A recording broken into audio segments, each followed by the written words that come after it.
All right, so we're talking about the events in Armenia. We'll go over where Armenia is and what we know about it. And we talked about some answers to the do now, why the events in Cambodia were considered genocide. So here we go. All right, I'll give you a second here.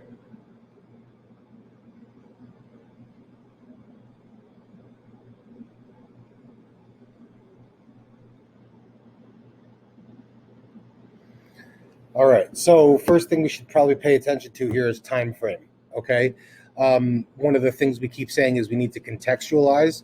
We need to know what else is happening around the world at this time. Okay, so spoiler alert, this is going to take place within the beginning and end of World War One. So this event is entirely contained between the beginning and end of World War One. So World War One is going on while this is happening. Okay, so that's the first thing.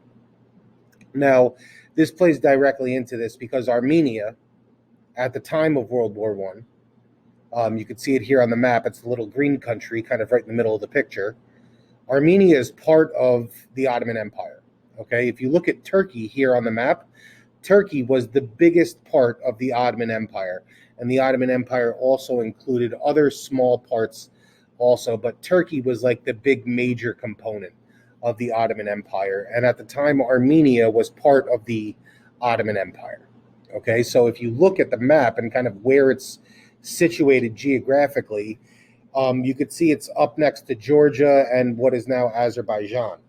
At the time of World War One, these are part of the Russian Empire. Okay, so we know if we go back to our World War One stuff and we look at what the alliances were and so on, we know that Russia was on one side and the Ottoman Empire was on another. Okay, so this is interesting because this border between, Armenia is kind of sandwiched in between these two superpowers. Now, Armenia is part of the Ottoman Empire, so I guess technically speaking, the Ottoman Empire is kind of bordering its enemy in this war. Okay, so and Armenia being that section of the Ottoman Empire, really right on the border. So this puts them in a particularly kind of difficult position.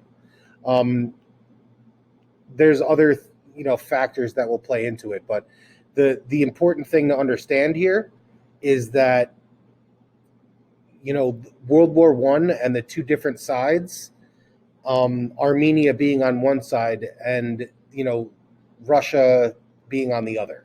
Okay, that's the important thing to understand.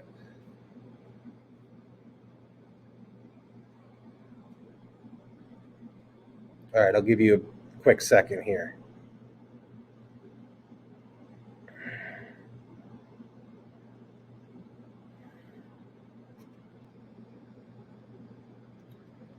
So I don't want to give away the ending here, but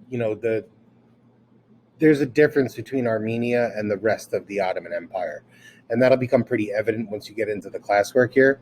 So it'll be easy to kind of figure out. But this difference between Armenia and the rest of the Ottoman Empire kind of marks them for genocide by the rest of the Ottoman Empire, and especially Turkey.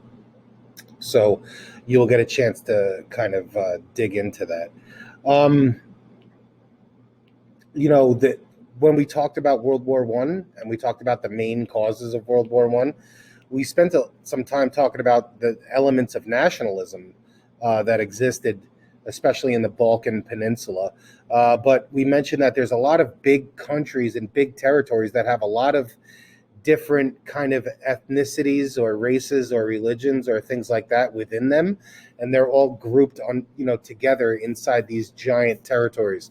And sometimes it is the nationalistic tendencies of these different groups within these larger territories that can lead to conflict, and I think that's part of the story here also. So that's it for the notes. The notes are pretty brief today, so I'm going to go in and assign your classwork. Just let me shut this little recording down here.